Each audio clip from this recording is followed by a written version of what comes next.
I'd always considered myself a man who could handle anything. A busted pipe, a broken bone, a business deal gone south, life threw punches, and I threw them right back. But the moment Mrs. Peterson called, her voice trembling like a thin thread ready to snap, something cold settled in my chest. It was late, close to midnight, and I'd just settled into the worn recliner in the living room, the smell of whiskey lingering on my breath. The phone buzzed on the table, its screen lighting up the dim room. I didn't hesitate to answer. Mrs. Peterson never called unless it was important. "Ethan," she said, her voice barely above a whisper, "you need to get over here right now." My stomach tightened. "What's going on?" "It's Emily," she continued, her words clipped, urgent. "Two men just walked into your house. I saw them parked down the block.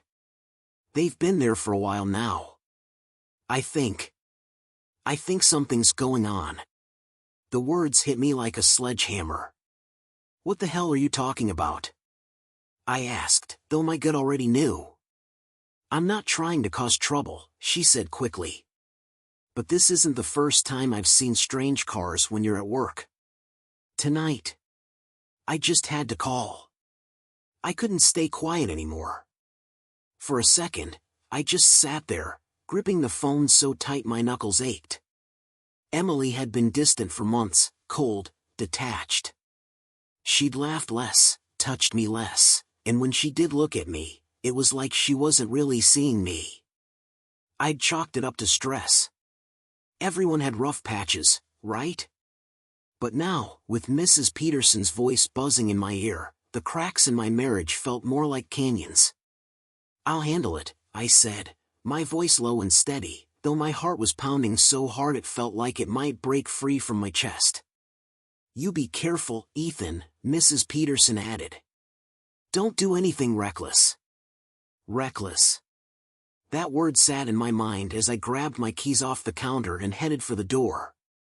The drive home felt like an eternity. Rain tapped against the windshield, blurring the faint glow of streetlights. My thoughts raced, spiraling into dark corners I hadn't dared visit before. Two men.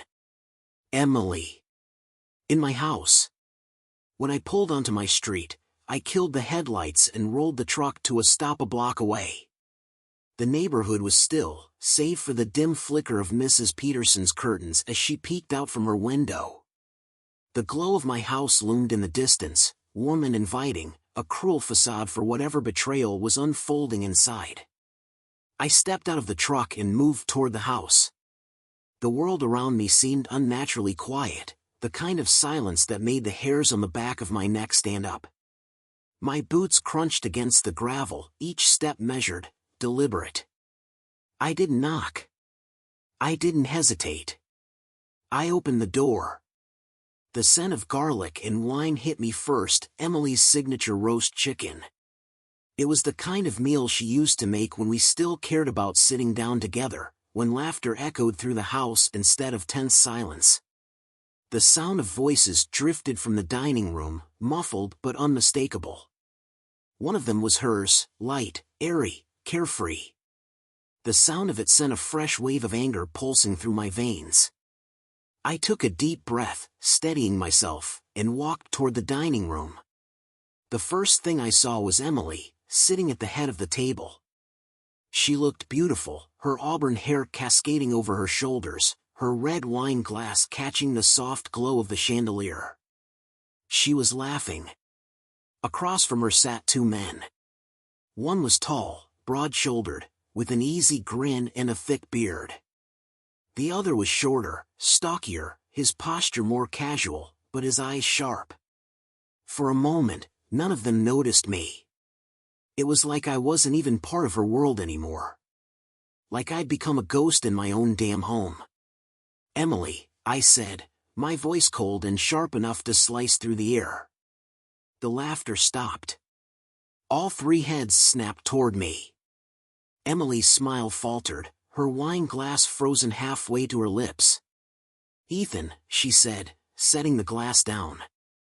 Her voice was steady, but I saw the flicker of something in her eyes. Fear? Guilt? Or just irritation at being caught? What are you doing here?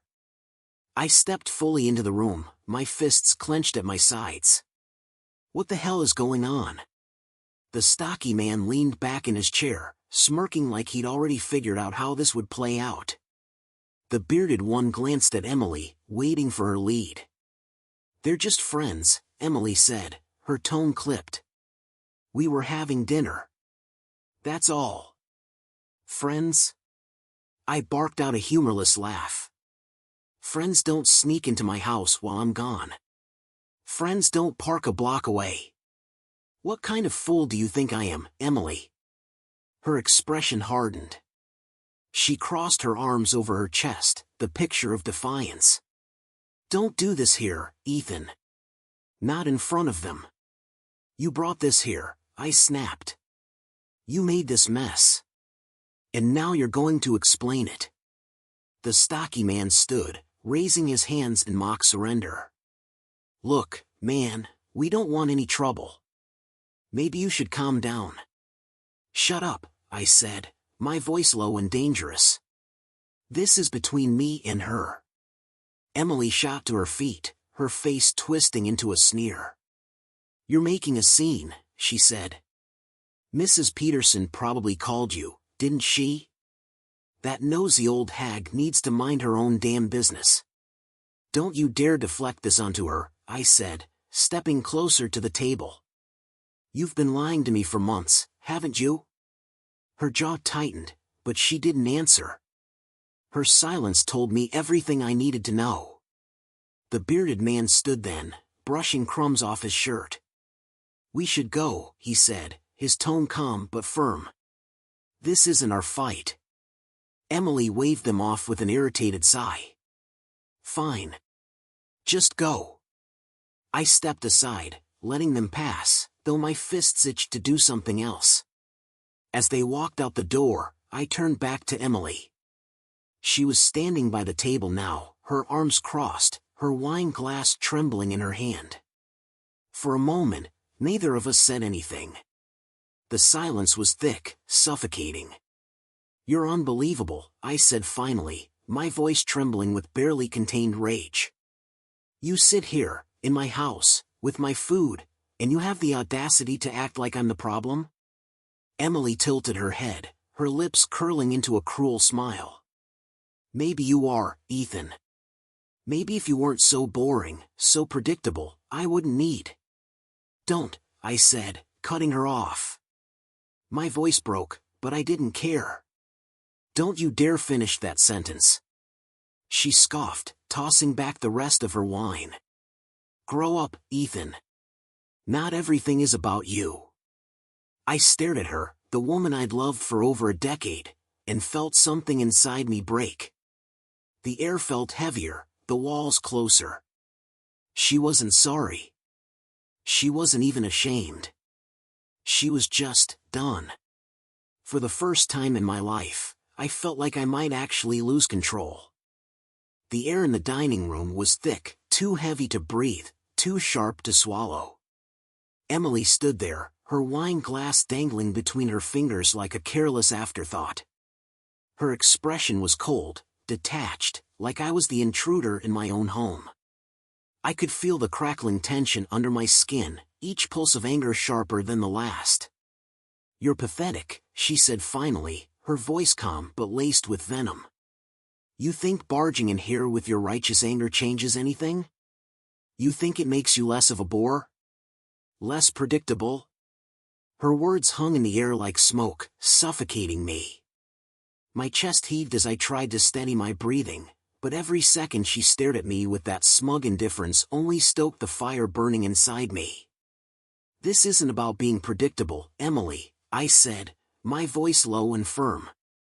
"This is about respect.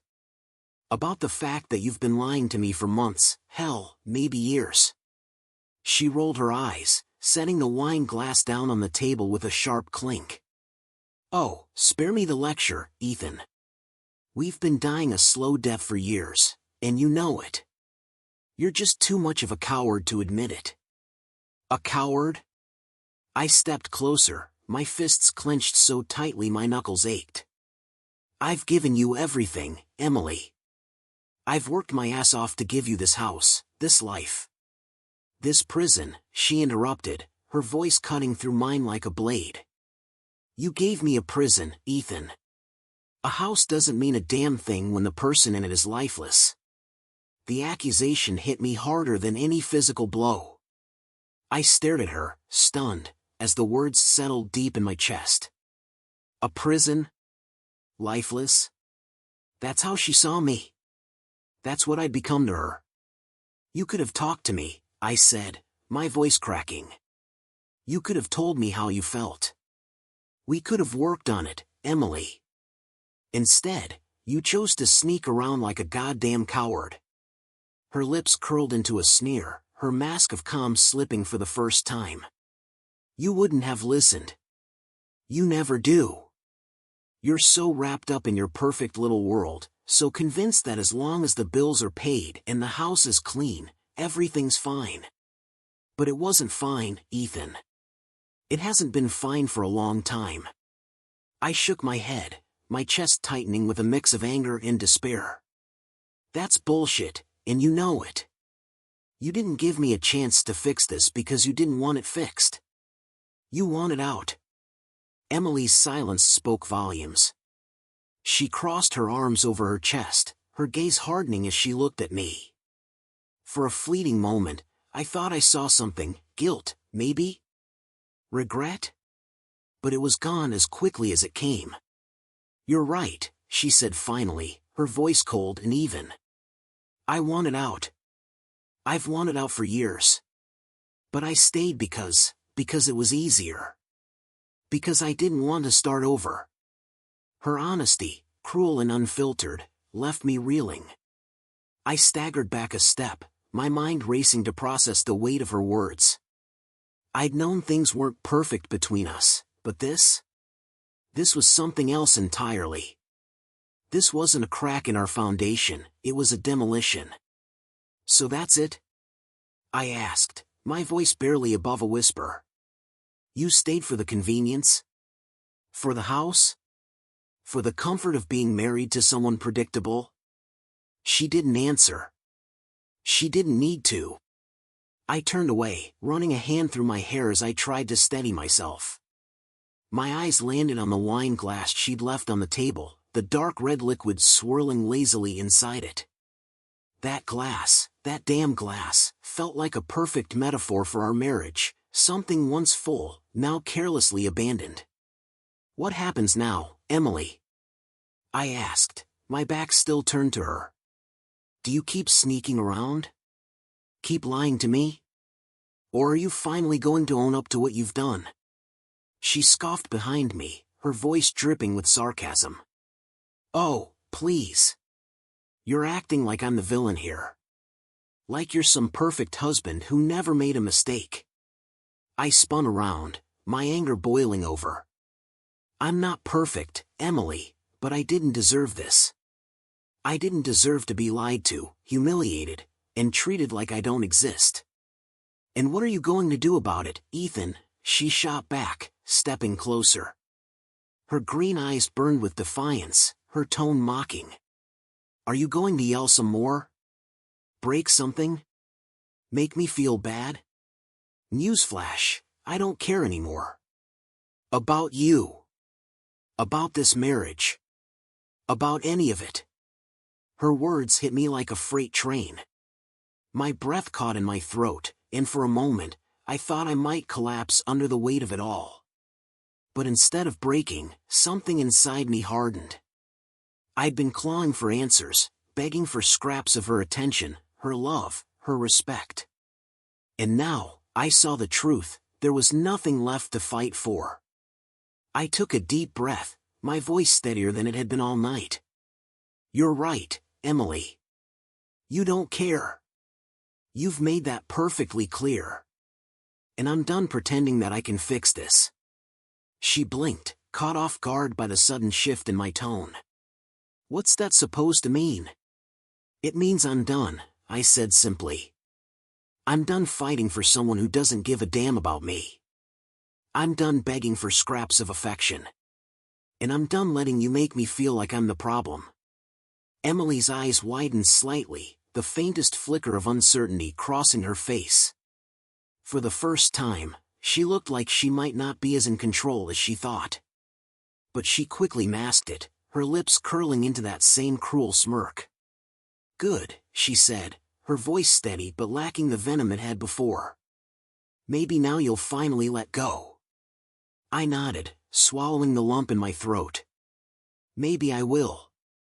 Without another word, I turned and walked out of the dining room, my footsteps heavy on the hardwood floor. My mind was spinning, my emotions a tangled mess of anger, heartbreak, and a strange, unfamiliar sense of relief. For the first time in months, hell, maybe years, I felt like I was finally seeing Emily for who she truly was. And it wasn't someone I wanted to keep fighting for. When I stepped outside, the cool night air hit me like a slap to the face. Mason was waiting by the truck, his arms crossed and his expression tense. "Well?" he asked, his voice low. "It's over," I said simply. Mason studied me for a moment, then nodded. "Good. Let's get out of here." As I climbed into the truck, the weight of the evening settled on my shoulders. I knew this was only the beginning. There was still so much to untangle: finances, the house, the fallout of Emily's lies. But for now, as we drove away from the house that no longer felt like home, all I could think about was the road ahead. And how, for the first time in a long time, it was mine to take. The sun had barely risen the next morning when my phone buzzed, pulling me out of a restless sleep. Mason's couch wasn't the worst place I'd ever slept, but it was close. I groaned, rubbing my eyes, and reached for my phone on the coffee table. The screen lit up with a name I didn't expect to see: Mrs. Peterson. "Hello?" My voice was hoarse, my throat dry from a mix of exhaustion and leftover rage. "Ethan," she said, her voice shaking. "I didn't know if I should call, but there's something else you need to know." I sat up, my heart racing. "What is it?" "It's Emily," she continued. "She's at the house right now, and she's not alone." I swung my legs over the side of the couch, suddenly wide awake. "Not the same men as last night?" "No," Mrs. Peterson said firmly. "This one's different. And they're arguing. Loudly. I'll be right there." Mason didn't ask questions when I told him we had to go back. He just grabbed his keys, his gun holstered at his side, and followed me to the truck. The drive was tense, filled with the kind of silence that wasn't comfortable but necessary. My mind raced with possibilities. Who could Emily be with now? Another one of her friends? Or something worse? When we pulled onto my street, Mrs. Peterson was waiting in her driveway, her small figure bundled in a cardigan that looked too big for her. She pointed toward my house, her hands trembling. "They've been yelling for the past 15 minutes, she whispered. "I thought about calling the police, but—" "You did the right thing," Mason assured her before I could speak. "We'll handle it." I didn't wait this time. The front door was unlocked, and as soon as I stepped inside, the sound of shouting hit me like a brick wall. It was coming from upstairs, Emily's voice, shrill and defensive, paired with a man's deeper, more threatening tone. Mason was right behind me, his hand resting on his weapon as we moved toward the staircase. "Careful," he murmured, his voice low. "We don't know what's waiting up there." I nodded but didn't stop. I didn't care what was waiting. I just wanted answers. At the top of the stairs, the door to our bedroom was cracked open. Through the gap, I saw Emily standing near the window, her arms crossed tightly over her chest.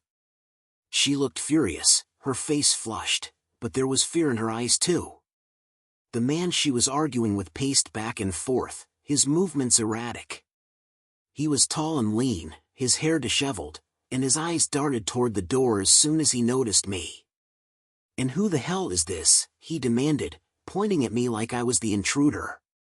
"I'm her husband," I said, stepping into the room, my voice sharp. Who the hell are you? Emily's face twisted into something between panic and irritation. Ethan, get out of here. This has nothing to do with you. Like hell it doesn't, I snapped. You've turned our house into a goddamn circus, Emily. Now start talking. The man scoffed, crossing his arms. So, you're the famous Ethan. The clueless husband she's been stringing along. Watch it, Mason growled from the doorway, his presence a steadying force behind me. His hand hovered near his holster, and his eyes locked on the man like a predator sizing up its prey. Who is this? I demanded again, ignoring Emily's frantic gestures for me to leave. This is Chris, Emily said finally, her voice tight. And he's just being dramatic. Dramatic? Chris barked out a bitter laugh. Tell your husband the truth, Emily. Or should I? Shut up, Chris, she hissed, her eyes narrowing into dangerous slits. You don't know what you're talking about. Chris ignored her, his focus now entirely on me. She's been lying to both of us, man. Playing you for the house, the money, the stability. And me? I was the fun. The escape. I stared at him, my stomach twisting into knots. You're saying, you and Emily? For months, Chris said flatly. But I'm not the only one. The room went silent. Emily's face drained of color, her defiance faltering as her eyes darted between Chris and me. What the hell does that mean? I asked, my voice low and steady, though my heart was pounding. Chris smirked, his lips curling into something cruel. It means she's been seeing someone else too. Some guy from her yoga class. I'm just one of many, man. Shut up. Emily shrieked, lunging toward Chris. But Mason stepped forward, blocking her with a calm but firm hand. That's enough, Mason said, his voice like steel. Stay back. I turned to Emily, my hands trembling. Is it true? Emily, look at me. Is it true? She hesitated, just for a moment, but that moment was all I needed. Yes, she said finally, her voice barely above a whisper. It's true. The floor seemed to drop out from under me. My vision blurred, my chest tight with the weight of her admission. I staggered back, gripping the edge of the dresser to steady myself. You're unbelievable, I said, my voice trembling. I gave you everything, Emily. Everything. And this is how you repay me? Oh, spare me the pity party, she snapped, her defiance returning. You're not a saint, Ethan. You're just as much to blame for this as I am. I shook my head, my anger boiling over. You don't get to put this on me. You've been lying, cheating, stealing, and for what? Because you're bored? Because I needed more, she shouted.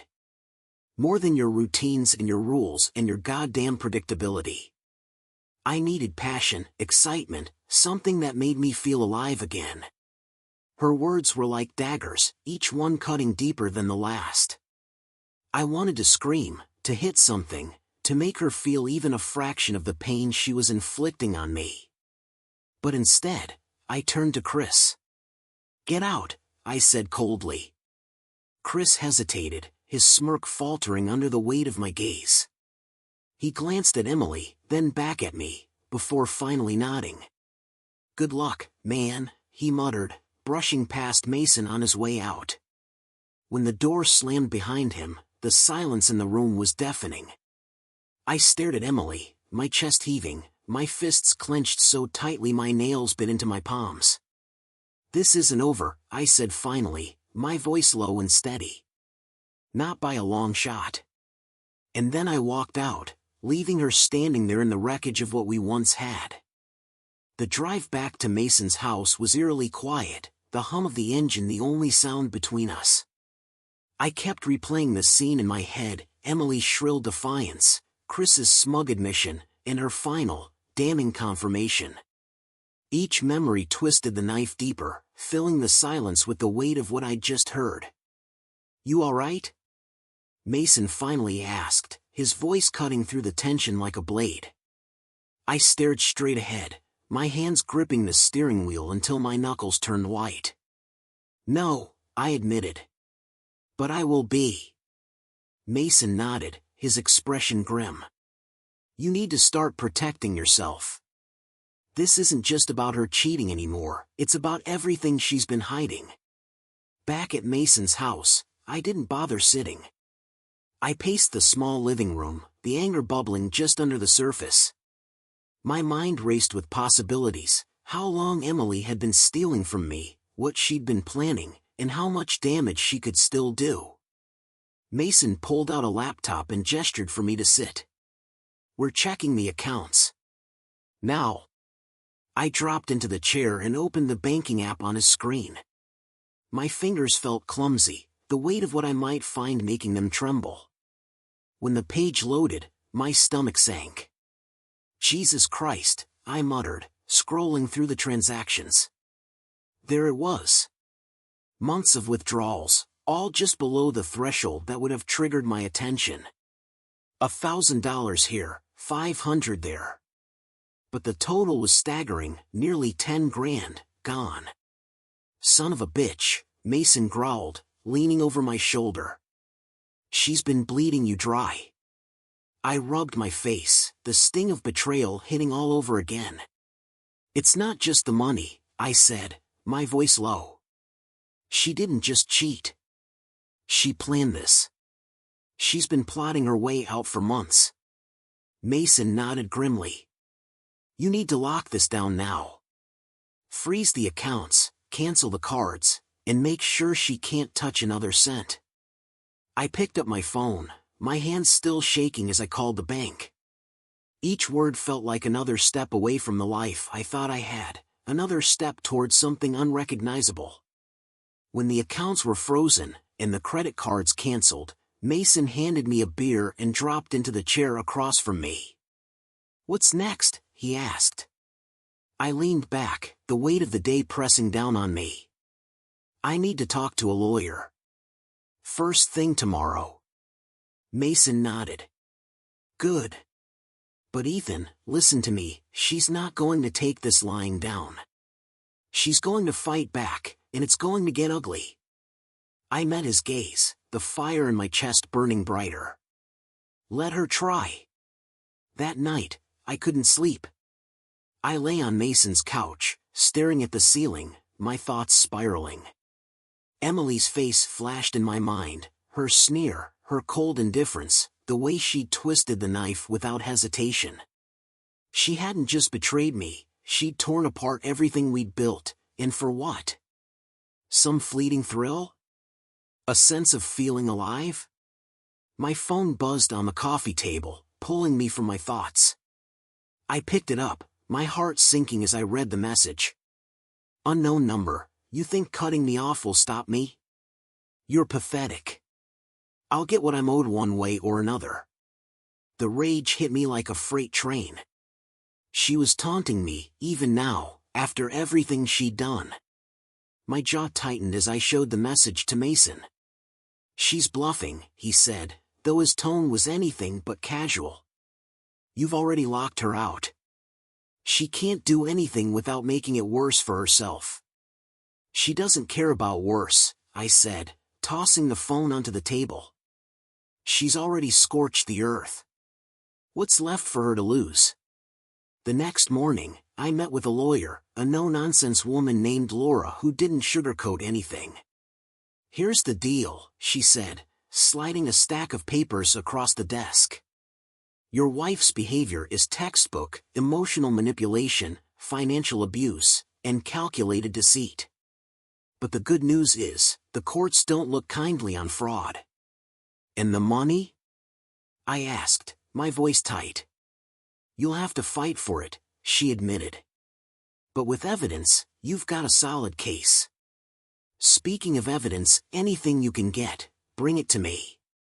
Emails, bank statements, texts. We need to show a pattern of intent. I nodded, the weight of her words sinking in. This wasn't just about divorce, it was about survival. By the time I got back to Mason's house, my head was pounding, but I felt more focused than I had in days. I spent the afternoon digging through bank records, emails, and anything else I could find. Every piece of evidence felt like another nail in the coffin of my marriage, but I kept going. I had to. That night, as I sorted through the files, my phone buzzed again. Another text, this one from a different unknown number. Unknown number, you're playing with fire, Ethan. Be careful what you wish for. I stared at the screen, my pulse hammering in my ears. She wasn't bluffing anymore, she was escalating. Mason leaned over my shoulder, his eyes narrowing as he read the message. You need to document everything, he said firmly.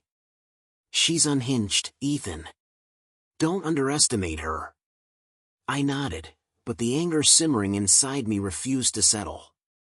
Emily had already taken so much, and now she was threatening to take more. I wouldn't let her. Not this time. As the hours dragged on, the weight of the situation pressed heavier against my chest. The woman I thought I knew, the woman I'd built a life with, was gone. And what was left was a stranger, someone willing to burn everything to the ground just to walk away with her pockets full.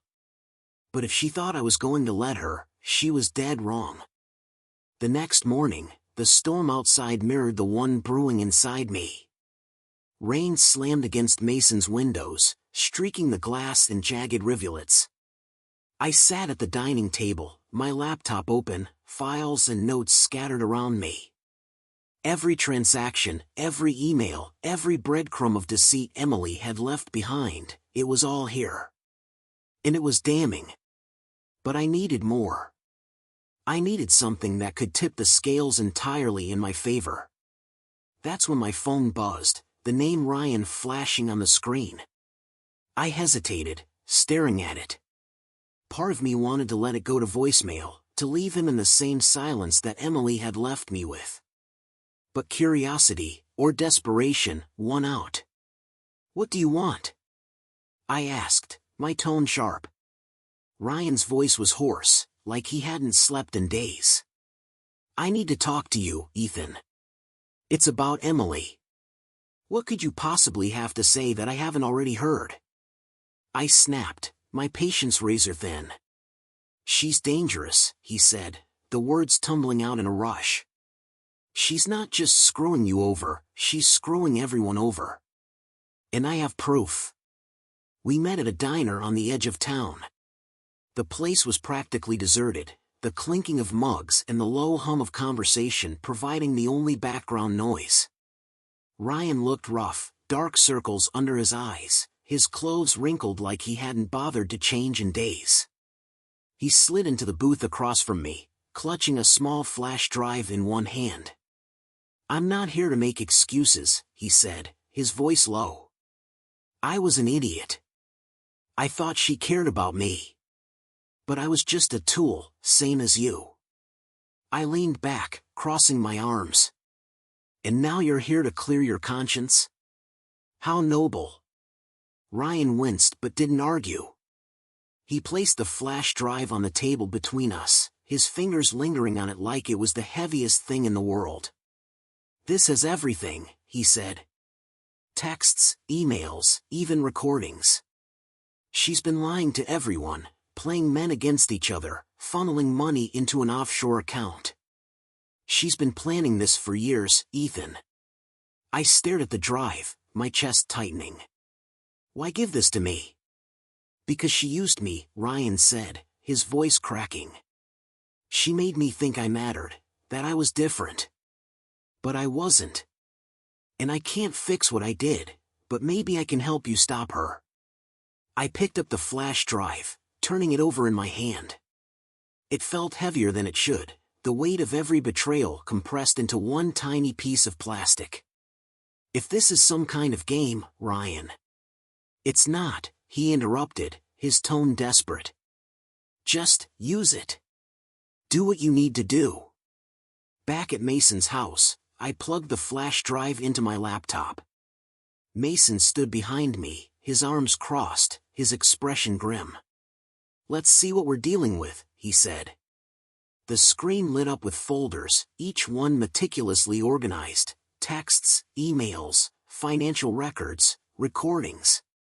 I clicked on the first folder, my stomach twisting as the files opened before me. The texts were brutal. Emily's words, written in her familiar, casual tone, felt like punches to the gut. "Emily, can't wait to see you tonight. Ethan's working late as usual. Unknown, you're amazing. I don't know how he doesn't see it. Emily, he doesn't see anything. He's too wrapped up in his boring little world." I moved to the emails next. They were worse. Detailed exchanges with multiple men, each one carefully crafted to pull them in, to make them feel special, needed. And then there were the financial records, payments funneled into a shadowy offshore account, transactions labeled as household expenses that had nothing to do with our life together. Finally, I opened the recordings. The first one was audio, a snippet of a phone call between Emily and someone I didn't recognize. "You think you'll find out?" the man asked. "Ethan?" Emily laughed, the sound cold and sharp. "Please. He doesn't have the guts to dig. He'll just roll over like he always does."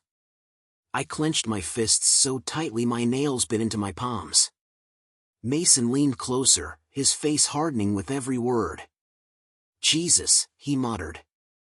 "She's a piece of work." I spent hours going through the files, each one more damning than the last. By the time I finished, it was dark outside, the rain still hammering against the windows. My head throbbed, my chest a tight knot of anger and disbelief. "She's a predator," I said finally, my voice barely above a whisper. "She doesn't just betray people, she destroys them." Mason nodded, his jaw tight. "And now you have everything you need to stop her." The next morning, I met with Laura again, the flash drive in hand. She scanned through the files, her sharp eyes narrowing as she read. "This is big," she said, her tone serious. "Fraud, theft, conspiracy, it's all here. We can use this, Ethan, but we need to be smart. If she finds out we have this, she'll double down." "I don't care what she does," I said, my voice hard. "She's not getting away with this." Laura nodded, her expression softening slightly. "I'll file the paperwork today. But Ethan, you need to prepare yourself. This isn't just a divorce anymore, it's war." That night, as I sat in Mason's living room, staring at the laptop, I felt a strange sense of calm settle over me. For weeks, I'd been spiraling, grasping for answers, drowning in the chaos Emily had created. But now, for the first time, I had clarity. I had power. And I wasn't going to waste it. Mason handed me a glass of whiskey and sat down beside me. "You ready for this?" he asked. I raised the glass, my grip steady. "Yeah," I said, my voice firm. It's time she learned what happens when you cross the wrong person. The storm outside raged on, but inside, I felt the first flicker of something I hadn't felt in weeks: control. The battle was just beginning, but for the first time, I wasn't afraid. I was ready. The courthouse was colder than I expected. Not just in temperature but in atmosphere. The fluorescent lights buzzed faintly overhead, casting a pale glow on the polished floors and muted walls. The air smelled like paper, stale coffee, and the sharp tang of nerves. I sat at the plaintiff's table, my lawyer, Laura, beside me, her presence a steadying force. Across the room, Emily sat with her lawyer, looking every bit the composed and confident woman she'd always presented to the world. But I knew better. This wasn't the Emily I fell in love with. This was the Emily I'd come to know, the one who wore cruelty like armor and deception like perfume. The judge entered, and we rose. My pulse thudded in my ears as the proceedings began. The opening arguments were dry, almost clinical, as Laura laid out the case. She was sharp, methodical, and unflinching, presenting the evidence like a surgeon dissecting a tumor. Every transaction, every damning email, every vile word from Emily's texts was displayed for the court to see. "This is not just a case of infidelity," Laura said, her voice cutting through the room like a blade. "This is a case of manipulation, fraud, and betrayal on a scale that cannot be ignored." Emily's lawyer, a slick man in a designer suit, tried to spin the narrative. He painted her as a woman trapped in an unhappy marriage, desperate for an escape. He talked about emotional neglect, about how I'd allegedly made her feel small, ignored, unloved. It was all bullshit, of course, but he sold it well. The first real blow came when Laura introduced the recordings from Ryan's flash drive. The audio crackled to life in the courtroom, Emily's laughter echoing through the speakers. "Ethan doesn't have the guts to dig. He'll just roll over like he always does." The words hung in the air, sharp and damning. I didn't look at Emily, but I could feel her squirming under the weight of the evidence. "This recording," Laura continued, her voice steady, "is one of many examples that show the defendant's complete disregard for her husband and her calculated efforts to deceive him." When Laura played the texts, the courtroom felt like it shrank. The words were damning, intimate, mocking, dripping with disdain. The kind of messages that stripped away the veneer of Emily's carefully crafted persona and laid bare the cruel manipulator underneath. Emily's lawyer objected, of course, arguing that the texts were private, taken out of context. But the judge overruled him, allowing the truth to spill into the sterile courtroom air. Then came the financial evidence. The offshore account, the siphoning of funds, the meticulous paper trail Emily had left behind. Laura handed the documents to the judge, each page a nail in the coffin of Emily's defense. "Your Honor," Laura said, "this is not the behavior of a woman seeking refuge from a failing marriage. This is the behavior of someone who has systematically and deliberately exploited her spouse for personal gain." Emily shifted in her seat, her composure cracking. Her hands trembled slightly, her lips pressed into a thin line as the weight of her actions bore down on her. Her lawyer tried to mount a defense, throwing out phrases like marital discord and miscommunication, but it was clear he was grasping at straws. The final blow came when Laura presented the video, grainy but clear enough to show Emily with one of the other men. The audio left no room for ambiguity, their laughter, their whispered promises, the intimate touches. I didn't watch the screen. I couldn't. Instead, I focused on Emily, watching as the color drained from her face, her mask of indifference shattering into something raw and unguarded. For the first time, she looked small. Vulnerable. Exposed. When the judge called for a recess, Laura leaned over to me. "We've got her," she said, her voice low but firm. "She's on the ropes. Now we just have to finish this." I nodded, my chest tight with a mix of relief and lingering anger. This wasn't just about winning. It was about reclaiming my dignity, my life, my sense of self. When court resumed, the verdict came swiftly. The judge's words were measured, but there was no mistaking the weight behind them. Based on the evidence presented, it is clear that the defendant engaged in a pattern of deception and financial misconduct. Therefore, I am ruling in favor of the plaintiff. The defendant is ordered to repay the misappropriated funds, relinquish any claims to joint property, and cover the legal fees incurred by the plaintiff. A gasp rippled through the small crowd in the courtroom. Emily's lawyer's shoulders slumped, and for the first time, she looked genuinely shaken. But it wasn't just about the financial victory. It was the way Emily's face twisted into a mask of panic and disbelief. The way her carefully constructed world crumbled in front of everyone. As the gavel struck, signaling the end of the proceedings, Emily stood abruptly, her chair screeching against the floor.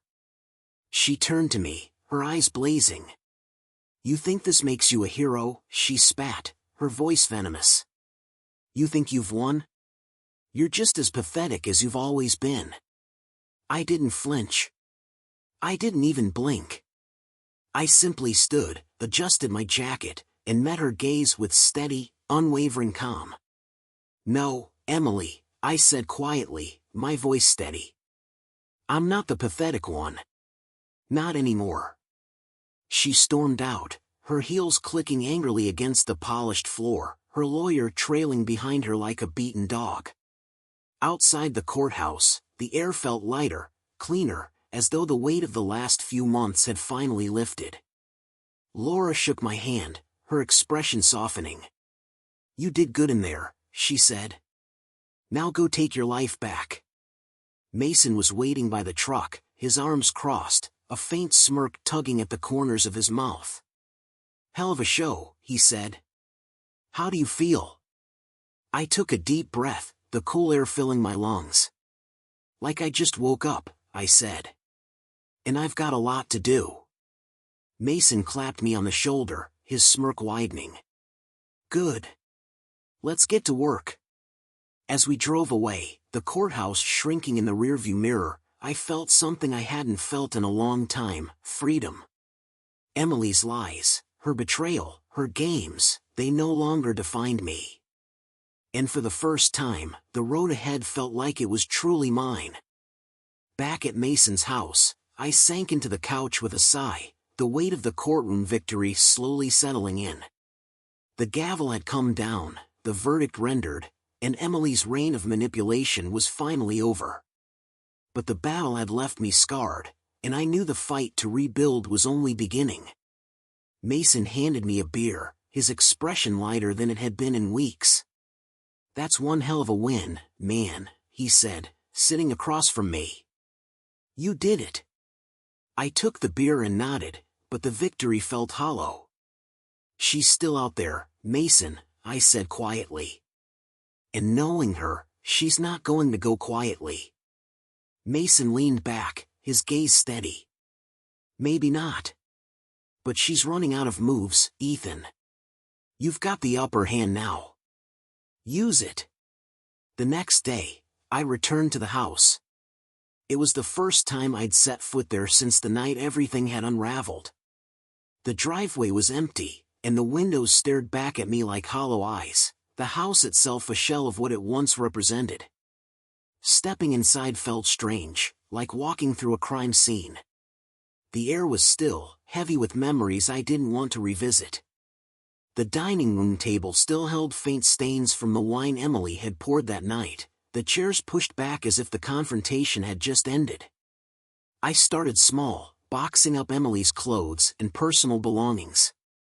Each item felt like a relic of a life I no longer recognized: the carefully curated wardrobe, the perfume bottles she'd worn for other men, the jewelry I'd once given her as tokens of love.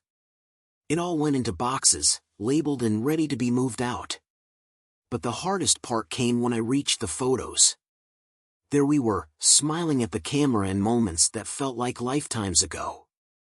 Our wedding day. Vacations. Holidays with friends and family. Each image was a lie now, a snapshot of a happiness that had been slowly rotting beneath the surface. I stared at one in particular, a picture of us on the beach, her head resting on my shoulder as the sun set behind us. For a moment, I couldn't move. The memories clawed at me, demanding to be felt, to be acknowledged. But I forced myself to drop the photo into the trash bag. She didn't deserve the space in my home, in my life, or in my heart anymore. Mason arrived that afternoon, helping me clear out the larger items. The wedding china, the furniture she'd picked out, even the damn couch, anything that bore her mark, I wanted it gone. We worked in silence for the most part, the shared effort a reminder that I didn't have to face this alone. "You sure about all this?" Mason asked, hefting a box of dishes. "Yeah," I said, my voice firm. This house needs to feel like mine again. Not hers. He nodded, carrying the box to the truck parked in the driveway. Good. Because she's not coming back for any of it. Over the next few weeks, I started to rebuild, not just the house, but my life. Therapy became a weekly ritual, each session peeling back the layers of hurt and anger I'd buried over the years. At first, it felt impossible to talk about everything, to admit how much I'd ignored, how much I'd let slide for the sake of peace. But the more I opened up, the more I began to see myself clearly again. I also reconnected with friends I'd neglected during my marriage. Dinners, drinks, even just late-night calls to catch up, it reminded me of the parts of my life I'd let wither while I tried to save something that wasn't worth saving. One afternoon, I sat on the porch with Mason, a fresh coat of paint drying on the railings. The house already looked different, lighter somehow, as if it had finally shaken off the shadows Emily had left behind. "You've come a long way," Mason said, cracking open a beer. "Feels good, doesn't it?" I nodded, the breeze carrying the faint scent of the flowers blooming in the yard. "Yeah," I said. "It does." "Think you'll ever let someone back in?" he asked, his tone careful but curious. I hesitated, the question settling in my mind. "Maybe," I said finally. "But not until I know it's right. I'm not making the same mistake twice." Mason grinned, raising his beer in a toast. "Here's to starting over." I clinked my bottle against his, the sound crisp and clean, like the first note of a new song.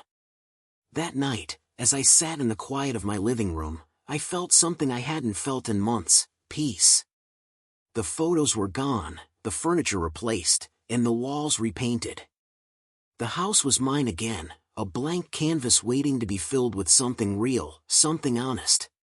For the first time, I allowed myself to hope. Not for the life I'd had with Emily, but for the one I could create without her.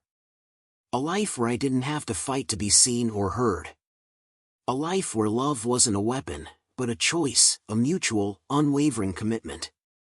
And for the first time in a long time, I believed I could find it. The coffee shop was quiet, save for the occasional clink of cups and the low hum of conversation. It had become part of my routine, this small refuge where I could sit, read, and let the world drift by for a while. The smell of fresh coffee and baked goods filled the air, comforting and unassuming. I was halfway through a book when a shadow fell across the table. I glanced up to see a woman standing there, her smile warm but hesitant. She had dark hair that framed her face and eyes that carried a kind of quiet intelligence. "Is this seat taken?" she asked, gesturing to the chair across from me. I blinked, caught off guard, but shook my head. "No, go ahead." She set her cup down and slid into the chair, her movements easy and unforced. For a moment, we sat in silence, the air between us light but charged with the faint possibility of something more.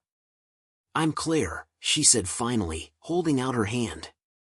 "Ethan," I replied, shaking it. We talked. At first, it was small things: the weather, the book I was reading, the coffee shop's ridiculously good muffins. But the conversation flowed easily, and before I knew it, we were laughing about something silly, the kind of laughter that felt effortless, natural. She asked about me, and I found myself sharing pieces of my life, carefully, cautiously, but honestly. I told her about the house, about starting over, about finding my footing again after everything had fallen apart. And she listened. Really listened, not just the polite nodding people do when they're waiting for their turn to speak. When I asked about her, she opened up too. Claire was a teacher, passionate about her work but looking for something more outside of it. There was a gentle strength in her, a sense of purpose that resonated with me. She wasn't flashy or overbearing, just real. As the hours passed, I felt something shift inside me, something I hadn't allowed myself to feel in a long time. Hope? Not the blind, desperate kind that had kept me tethered to Emily for so long, but a quiet, steady belief that maybe, just maybe, the future could hold something good. When we finally stood to leave, Claire hesitated, her smile soft but curious. "Would you want to do this again sometime? Maybe somewhere with less background noise?" I hesitated, the weight of my past threatening to creep in, to remind me of everything I'd lost, everything that had gone wrong. But I didn't let it.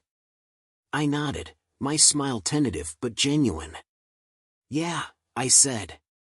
"I'd like that." The drive home felt lighter somehow, the world outside the window brighter than it had in months. When I pulled into the driveway, I sat in the truck for a moment, staring at the house. It didn't feel like a monument to failure anymore. It felt like a blank canvas, a place where I could start again. Inside, I dropped my keys on the counter and stared at the space I'd reclaimed. The new furniture, the fresh paint, the photos of friends and family that now lined the shelves, it all felt like mine. Not hers. Not ours. Mine. As I sat on the couch that night, I thought about everything that had led me here. The betrayal, the heartbreak, the anger, it had all been suffocating, crushing. But it had also been clarifying. It had stripped away the illusions, forced me to confront the hard truths about myself and the people I'd let into my life. I'd learned to value myself again, to respect the quiet dignity of standing up and walking away from what wasn't serving me. And in doing so, I'd found something I didn't think I ever would: peace. The text came late that night, just as I was about to turn off the lights. It was from an unknown number, but I knew exactly who it was. "Emily, I hope you're happy. You've destroyed everything." I stared at the screen, my chest tightening for a moment before I let out a long breath. She didn't matter anymore. Her words didn't carry weight. She was just a ghost now, a faint echo of a life I'd left behind. I deleted the message without responding, setting the phone down on the nightstand. As I turned off the light and lay back, I realized I wasn't angry anymore. I wasn't sad. I wasn't anything at all when it came to her.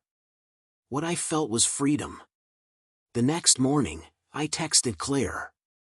Just a simple message, a thanks for the conversation, a suggestion for a dinner spot I thought she might like.